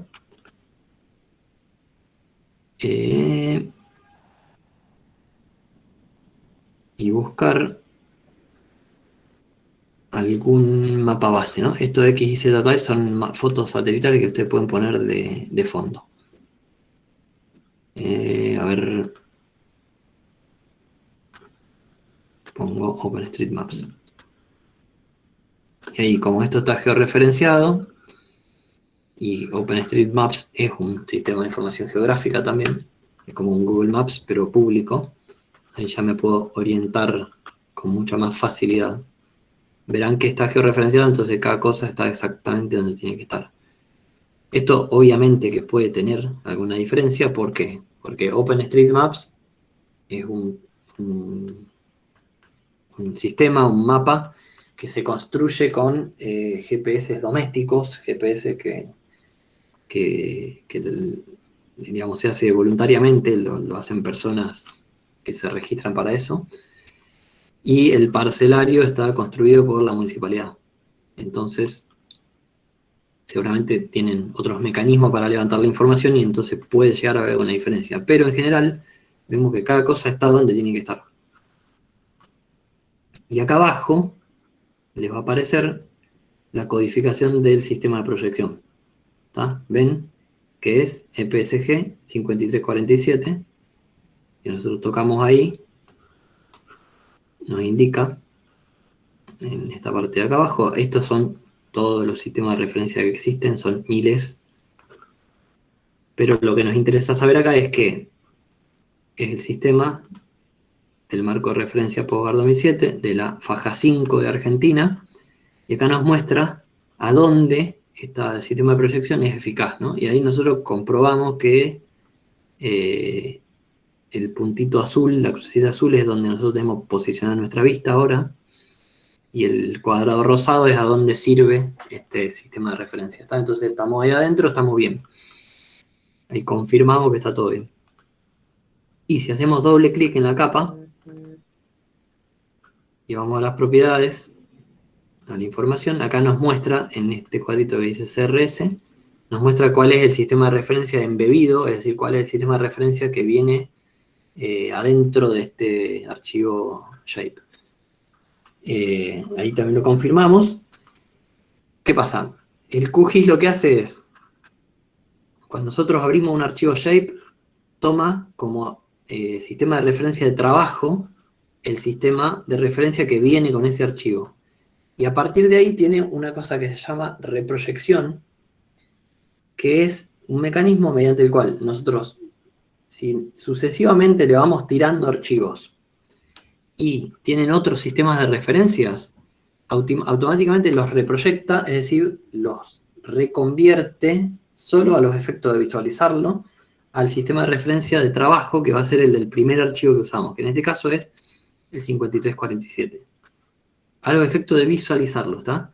Después, si nosotros tenemos otro archivo que vino en grados, minutos y segundos y queremos hacer una medición o una operación, ahí sí no vamos a tener otra que convertir ese archivo a otro formato, a otro sistema de referencias. Pero eso lo vamos a ver más adelante, no importa. Bueno, así se abren los archivos. Yo lo que voy a hacer ahora es cerrar esto y voy a abrir el archivo de base de reglamento como ustedes lo van a recibir. Van a recibir estas dos carpetas y yo abro esto en QGIS. Se me va a abrir este mapa. ¿Está? Ustedes lo que van a recibir es toda esta información. Y acá van a tener unas carpetas con las 6 subáreas de relevamiento, que son esas 6. Y después van a tener unas capas auxiliares, que en este caso es la hidrografía. Van a tener unas cuestiones urbanas, que son a los efectos de orientarse nada más, como plazas, parques, el manzanero y los ejes de calles. Todo esto está consumido de la información oficial de la ciudad. Bueno, de movilidad en realidad esto está vacío porque no les pase nada. No les pase nada porque sabrán que se modificó el sistema de transporte y el sistema de bici pública, entonces estoy tratando de conseguir la última información, la vigente, digamos, para que el análisis sea lo más actual posible, ¿no? Lo más coherente posible con la situación actual, digamos, con la situación que estamos viviendo hoy en día. Y acá, entonces, yo lo que les recomiendo es, si ustedes van a trabajar con el área 4, por ejemplo, como decíamos, les recomiendo que o apaguen las capas que no van a usar para evitar editar información que no les sirve, o que directamente eliminen estas capas, las dropeen. Eliminarlo, ¿cómo se hace? Las seleccionan y tocan este botoncito de acá, que dice Remove Layer, y ahí, chao, me quedo solamente con lo que me interesa, y evito mandarme una macana editando algo que no es lo que tengo que editar, que suele pasar eso también. Bien, vamos a mostrar ahora la base de datos. Habíamos dicho que cada uno de estos objetos geográficos es cada uno de estos polígonos. Y habíamos dicho que el chiste de aquí es que tiene una base de datos asociada. Para ver la base de datos, yo lo que hago es apretar este botón acá, que es abrir tabla de atributos, ¿está? O aprieto la tecla F6, ¿está? Y ahí lo que veo es todos los datos. Como habíamos dicho, cada fila es un objeto geográfico, cada columna es un atributo, ¿está? Entonces acá veo qué datos hay contenidos en esta base. Acá vemos que cada parcela tiene sección, manzana, gráfico, estos dos atributos que no sé qué son, si es o no un pasillo, y la carpeta. Esto seguramente es si existe un registro gráfico, tiene una carpeta, y si no, no. Y después tiene una serie de campos que están vacíos, que es uso en planta baja, uso en pisos superiores, cantidad de pisos, uso de categoría de uso, cantidad de viviendas, cantidad de puertas, cantidad de acceso vehicular y capacidad vehicular. Esto es lo que pretendemos que completen en esta instancia de análisis. Pero, ¿cómo viene la mano? ¿Cómo saben ustedes cuál de todas estas parcelas corresponde a cada uno de estos objetos? Bueno, con la herramienta de selección. La herramienta de selección es esta flechita amarilla, esta flechita blanca con un cuadradito amarillo, que si ustedes los seleccionan en la herramienta de selección y seleccionan una parcela, se pinta de amarillo. Puedo seleccionar cualquiera. ¿Y cómo para identificarla en la base de datos? Bueno, se me pinta de azul acá en la base de datos, ¿está? Si ustedes ven, yo cambio a la parcela de al lado. Bueno, cambio la parcela de al lado y... disculpen. Y se me cambia la selección.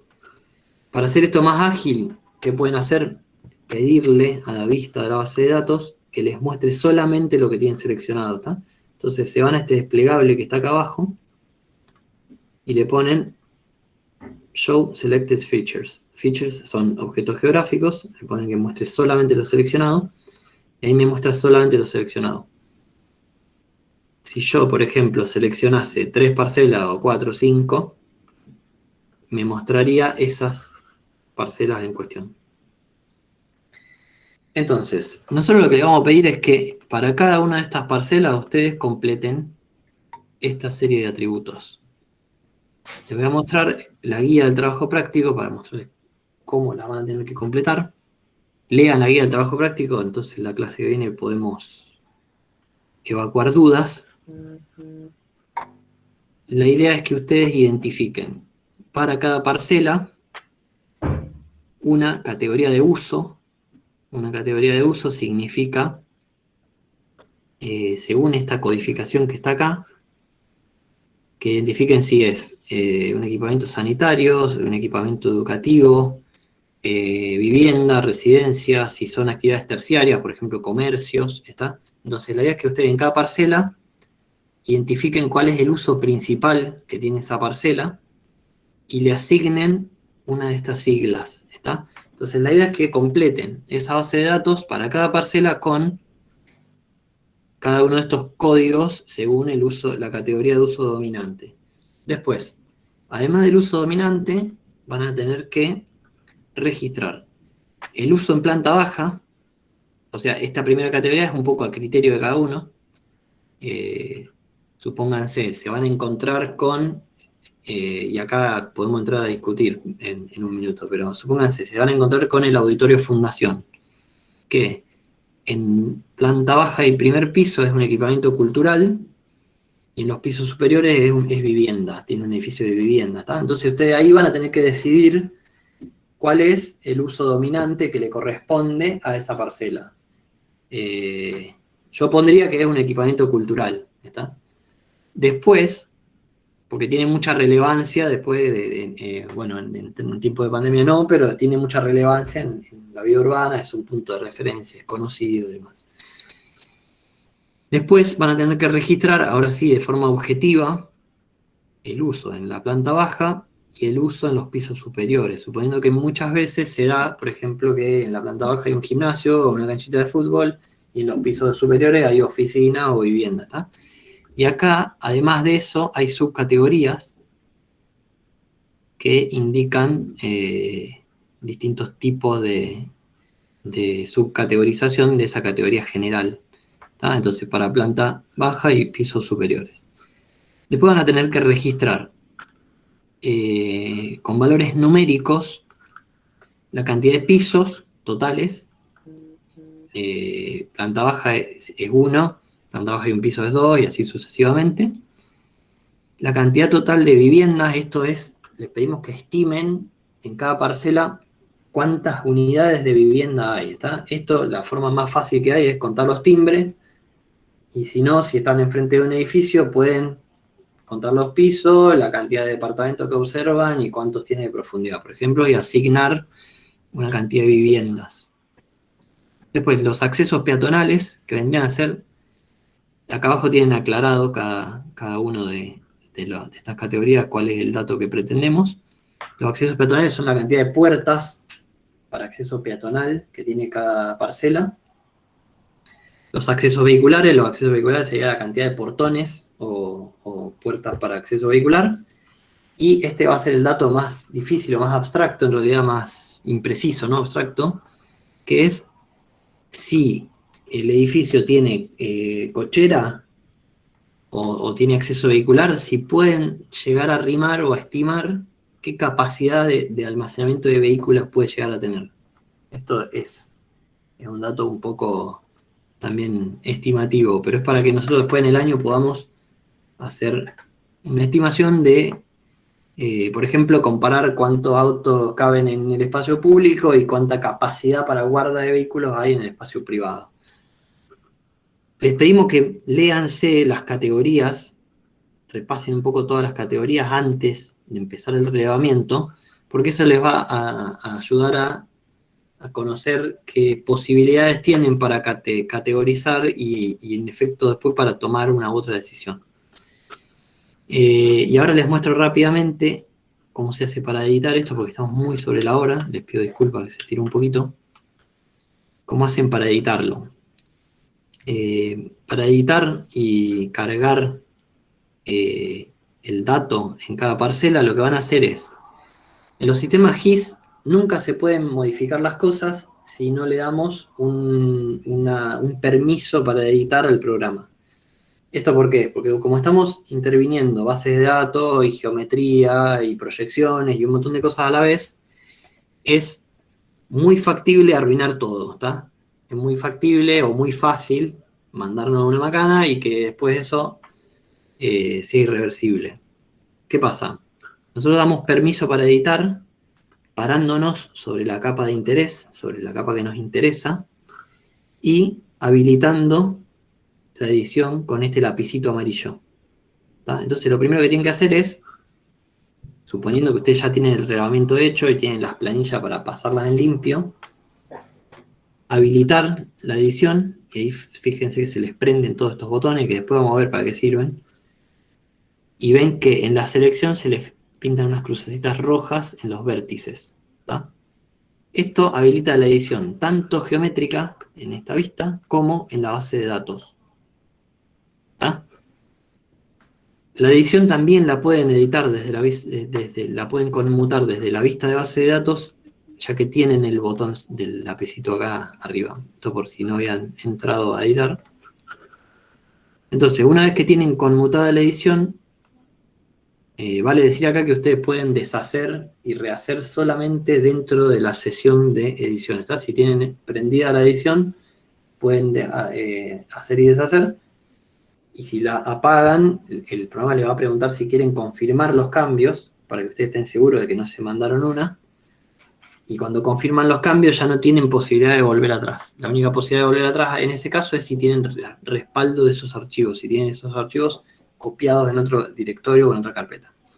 Entonces, con la edición conmutada, ahora sí, si yo entro, supónganse que quiero editar esta parcela de acá, entro a la vista de la base de datos, viendo solamente las parcelas seleccionadas, y acá sencillamente, si yo tengo la edición apagada, yo no puedo editar esto de ninguna manera. Si tengo la edición prendida, ahí sí puedo entrar a editar. Y sencillamente lo que hacen es escribir el código de 3 letras que corresponda a cada uno de los usos. Supónganse que esto es todo residencial. Cantidad de pisos. Esto es un tipo de dato numérico, por ende, si ustedes quieren escribir letras, no les va a dejar. Supónganse que tiene 8 pisos, que tiene 22 viviendas, 2 puertas, 3 accesos vehiculares y una capacidad de vehicular de 15 vehículos. Y listo, ahí está, pasado a la base de datos el relevamiento. Para guardar esto y escribir los archivos, esto ahora está todo almacenado en la memoria de la compu. Yo desactivo la edición y ahora, como hicimos cambio, me va a preguntar: ¿estás seguro que querés escribir los archivos? Estoy seguro, le doy a Save. ¿Sí? Entonces ahora esta información ya quedó escrita en la base de datos.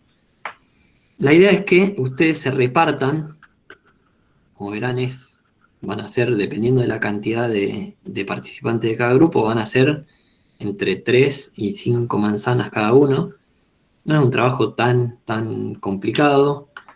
Si hay alguna información que no la pueden ver en el lugar, pueden recurrir a alguna otra herramienta, como la foto satelital, para llenarla. No es lo ideal porque hay algunas categorías que no las van a poder observar en las herramientas satelitales. Pero bueno, la idea es que ustedes se repartan dentro de esta subárea, que se hagan otras subáreas dentro del equipo, y que cada uno cubra algunas manzanas. Y para eso van a tener que después reunir la información de cada uno de ustedes, que procese cada uno de ustedes en un único archivo. Eso lo vamos a ver la clase que viene. Rápidamente les voy a mostrar cómo se pueden separar su unidad de análisis cada uno y cómo las vuelven a juntar y vuelven a armar un archivo shape con la información completa. ¿Está? Bien, vamos a cerrar acá por ahora. Creo que tienen trabajo para hacer. Ya pueden empezar estos datos ya los pueden empezar a levantar en el GIS, o los pueden imprimirse las planchetas y salir a registrarlo a mano. Recuerden que tienen que levantar todos esos datos que están en la planilla. Y bueno, no sé si... Ahora sí, no sé si hay alguna duda. Esto seguro que van a surgir dudas. No sale de entrada. Siempre alguno tiene algún problema con el programa, con el archivo, qué sé yo. instalen el programa, bajen la base de relevamiento, abran el archivo, hagan el ensayo de eliminar estas capas, de hacer una edición a modo de prueba, y bueno, van haciendo consultas, sin hacer consultas en la semana, lo pueden hacer por la mensajería de Moodle, y si no, la semana que viene, en un ratito contamos eso y explicamos un poco cómo hacer estas operaciones de división y reconstrucción. Eso ya pueden empezar a trabajarlo de todos modos, porque en la medida que ustedes vayan cargando los datos, ya quedan ahí, digamos. También les sugerimos que vayan haciendo algunas copias de respaldo de los archivos a medida que van avanzando en el trabajo, de manera de que no se encuentren después con alguna pérdida de información o algo así, que suele ser algo desagradable. Les habrá pasado más de una vez con el AutoCAD y el Fatal Error y todo eso. Sí. Bueno, la clase que viene es fundamental que todos tengan el programa instalado, porque para aprovechar justamente la clase, que va a ser de trabajo y de consulta, es bárbaro tener el programa, lo tiene Nico acá, para hacer las consultas, y se puede hacer algún ejemplo, pueden mostrar ustedes la pantalla, tengo este problema. Para este tipo de clases, este formato no presencial es ideal. Es mucho más fácil que hacerlo en el taller, donde el pobre Nico se tenía que ir trepando por los tableros, tenía que ir moviéndose por todos lados. Acá está sentado y simplemente se le aparece en la pantalla. O sea que descarguen. Lo que sí, doy una recomendación ya para el mundo analógico, es cuando vayan a relevar, digamos, la distribución interna. Nosotros lo que se darán cuenta es que le asignamos a cada equipo un subsector, una subárea dentro del área total, no para que trabajen todo el año con esa subárea. Porque la idea después, obviamente, es reconstituir la totalidad, y socializar, digamos, el relevamiento parcial que hizo cada uno, y que todos los equipos puedan disponer de un relevamiento realmente interesante como para una base para trabajar. Cuando salgan a la calle, una posibilidad es, como planteó Nico recién, que es lo que yo recomiendo, pero también, si no se quieren dividir internamente el trabajo, dicen, vamos a ir todos los 3 o los 4, o las 4, caminando todas manzana por manzana, porque hablamos y nos divertimos más. Está bien, eso cada uno lo hace como quiere. Ahora, yo lo que digo es, si en el caso de que, ya sea, se distribuyan o no el trabajo, yo lo que recomiendo es que una vez que tengan identificado el sector, la subárea que les tocó, que hagan una impresión de cada manzana, a lo mejor si fueran 4, entre 3 y 5 manzanas cada uno, en una A4, tampoco puede ser una lámina muy grande, porque es muy difícil de operar en la calle. O sea, tiene que ser algo que lo puedan apoyar en una carpeta dura, o en una tapa dura, en un libro de tapa dura, para poder escribir arriba. O sea que en una A4 a lo mejor imprimen una manzana. No importa la escala ahí, lo importante es que tenga el tamaño suficiente como para poder escribir adentro de la parcela. Y decir, bueno, a ver, todos los atributos que tengo que cargar, uso en planta baja, uso en planta alta, tipo de uso, porque uso será comercial, pero después están las distintas subcategorías. Comercial, que es gastronómico, es librería, es un kiosco, es una ferretería, distintos rubros u otros. Habrá algún rubro que no esté contemplado en la tabla. Y uno se va anotando el código y va anotando en cada parcela qué es lo que quiere. Entonces después le queda una laminita 4 por cada manzana, con 3 o 4, desde 3 a 5 manzanas por persona. Es una tontería hacer ese trabajo, pero es un trabajo que hay que aprender a hacerlo, porque es la base de cualquier trabajo urbanístico. Y obviamente tipo de relevamientos que se podrían hacer, pues podríamos trabajar con una imagen satelital y relevar la huella edificada, otro tipo de datos. Por ahora vamos a arrancar con esto. Ahí van a ver que el archivo GIS del shape de cada subzona, subárea, así como el DWG que les pusimos a disposición, no tienen información de las calles ni nada, así que también machetense los nombres de las calles, el norte, porque después se arman unos rollos. Ha pasado que se confunden de manzana y se dan cuenta cuando llegan al final de la cuadra, y bueno, eso es un fatal error carnal. Sí, después tienen que girar la manzana porque tomaron calle San Luis por calle Corrientes. Pero bueno, anoten esas cosas, pero recomiendo eso, imprimirse una manzana en una A4 y llévense algo con tapa dura y un par de lápices o virome, lo que resulte más cómodo, para ir anotando. O sea, con esa herramienta uno puede hacer el relevamiento básico. También, bueno, ahora con el celular todos tienen alguna cámara disponible, o sea que si es necesario pueden sacar alguna foto, a veces para algún dato, para alguna consulta, algo que se puedan olvidar y que lo quieran consultar con sus compañeros. La clase que viene también les mostramos un poco el relevamiento del año pasado para que se entienda un poco de a dónde vamos, digamos, qué pretendemos construir entre todos, digamos, para que sirva para todos. Levantaron la mano, habían levantado. ¿Hay alguna mano levantada? Sí, yo recién pregunté. Tenía una duda en cuanto al relevamiento con el tema de las parcelas, que me ha pasado, por ejemplo, que por ahí tengo acceso cuando he tenido que analizar algún sitio, tenés una parcela en el CAD, ponele, y cuando voy al sitio resulta que por ahí la parcela está subdividida o hay parcelas unificadas. Sí. ¿Cómo hacemos en ese caso? Y deberían, en ese caso, lo importante es tener el relevamiento actual. Puede ocurrir lo siguiente también, puede ser que se encuentren una parcela que esté en el CAD unificada, pero cuando llegan ahí en realidad son dos viviendas. Legalmente nunca hicieron la subdivisión, pero construyeron dos viviendas. Claro, nos apegamos a lo que está en el archivo que nos pasaron, entonces. Es la última versión oficial del parcelario esa que tiene la municipalidad y en realidad van a tener que poner un poco de criterio también en esa situación. Claro. Porque después es muy difícil procesar ese nivel de detalle.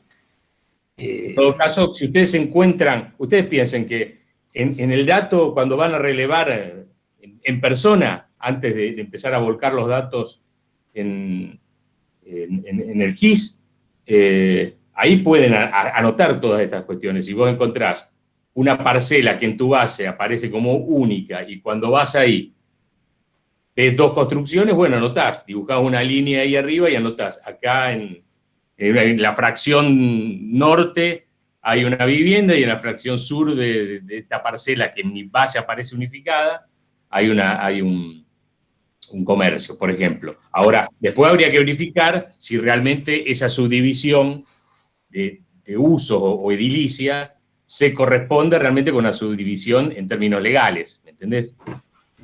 De todas formas, rara vez va a haber algo que tenga una diferencia sustancial o tan grande que nos deforme el grado de precisión que necesitamos para el ejercicio. No, claro, sí. Me da muy poco caso. Está buena la observación está muy buena de todos modos porque pasa. Aparte porque en 5 manzanas o 3, si fuera una sola manzana a lo mejor es más difícil, pero si tenés ya 3, 4 manzanas encima en el área central, lo más probable es que alguno se vaya a encontrar con una situación así. Bueno, lo anota en el papel, que es lo raro que vio ahí, y después se toma una decisión. Uno sigue un criterio y dice, vamos a fijar este criterio para estos casos.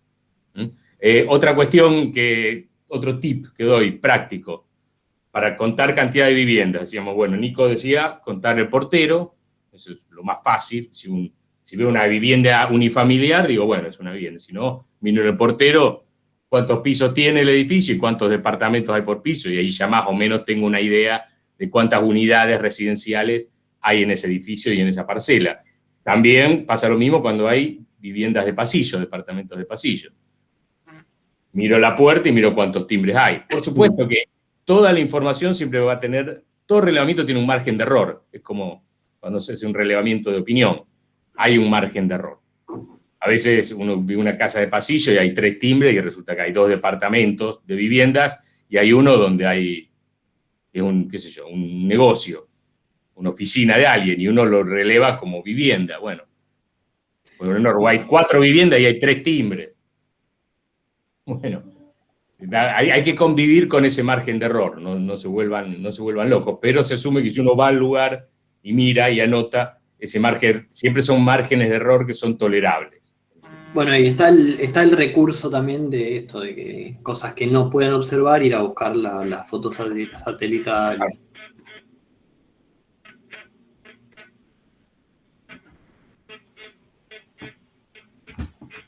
Bueno, con respecto a lo anterior, a lo del paisaje urbano, vamos a hacer una enchinchada por comisión con las entregas individuales. Si no, la clase que viene, eso lo organizaremos, a ver si la clase que viene conviene dedicarla puramente a esto o hacemos la otra.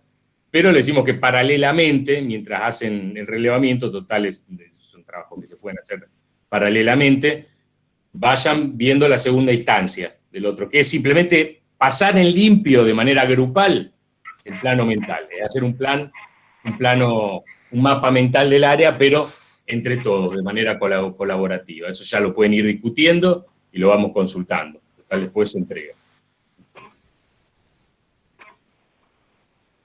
Okay. Bueno, tienen un buen desafío para la próxima, así que... Ok, piensen que igual este tipo de cuestiones siempre son interesantísimas y aparte son muy útiles. Son muy útiles también manejar este tipo de programas ya sea para trabajos en la misma facultad, les pueden servir si lo saben aprovechar, e incluso a nivel laboral. Es una herramienta. Para poner un ejemplo de esto, Roberto, me quedé también me quedaron un montón de cosas pendientes que quería mostrar hoy, pero hace poco me llamó una compañera que necesitaba un plano de elevaciones de un lote porque tenían que planificar un barrio, qué sé yo. Y nada, buscamos un raster satelital, de radar en realidad, en el Instituto Geográfico Nacional, lo pusimos en un GIS y construimos un plano topográfico. Así de sencillo, con información pública. Y les puede pasar también eso, es una situación muy común, digamos, que tienen que hacer un proyecto en un sitio que no conocen la topografía, por ejemplo. Me vino el ejemplo a la cabeza porque fue el mes pasado. Así que bueno, estamos. Avancen, así les surgen las dudas, sobre todo, que es lo más importante. Perdón, Sí, y había alguien que estaba con... las dudas, algo que es una duda operativa que no les permite avanzar. Pero recuerden que vamos a tener la clase subida ahora lo antes posible y también que hay otros tutoriales. Uno busca, encuentra tutoriales hasta para coser un botón. Es la operación más difícil del mundo. Bien. Pero hay tutoriales de todo y hay tutoriales de GIS por todos lados, o sea que hasta pueden destrabar alguna duda antes del jueves que viene. Ahí pueden preguntarla por mail o por Facebook, pero también buscando otros tutoriales, a veces uno, o estos foros, encuentra las respuestas que necesita, ¿no? Ahí en el chat también pusieron algunos links donde están los manuales, pero fíjense, desde los manuales hasta los videos de YouTube hay muchísima información. Naveguen, háganse amigos del programa. No es tan complicado como parece y es una herramienta fabulosa y les va a servir mucho. Y vamos a trabajar todo el año, claramente, con esto, y a partir de esto vamos a producir información, así que van a tener que aprenderlo cada vez mejor, así que vayan familiarizándose. Bueno. ¿Listo? Me parece que sí. Bueno, nos vemos el jueves, entonces. Bueno, el jueves que viene. Okay. Chao. Bueno, chao, gracias.